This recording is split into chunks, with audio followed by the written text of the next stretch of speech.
kuat bagi kita, sehingga kita pada hari ini melakukan penetapan penyidik.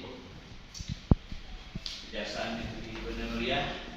telah melakukan serangkaian tindakan penyidikan, dan tim penyidik yakin dengan pengumpulan minimal 2 alat bukti yang cukup melakukan penetapan tersangka dan penahanan terhadap tersangka dugaan korupsi atas nama tersangka dengan inisial E selaku pihak swasta dengan jabatan Wakil Direktur CV Mulia Pertama, dan tersangka inisial I selaku pihak dinas yang merupakan PPTK perkara kegiatan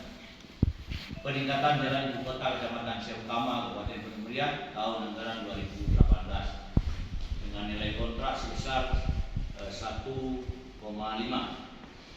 miliar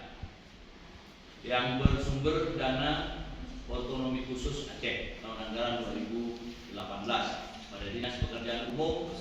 dan Penataan Ruang Aceh Unit Pelaksana Teknis Dinas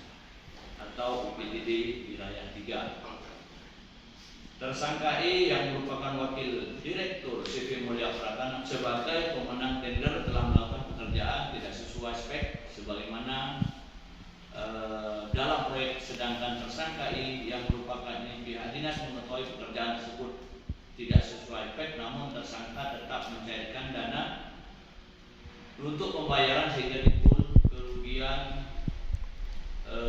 sekitar 250 juta rupiah melalui perhitungan kerugian negara berdasarkan dari perhitungan ahli.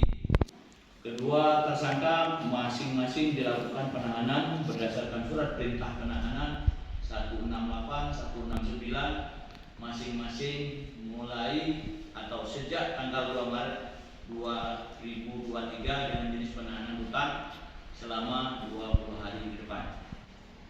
dengan ancaman hukuman paling lama 20 tahun dan denda paling sedikit 200 juta rupiah.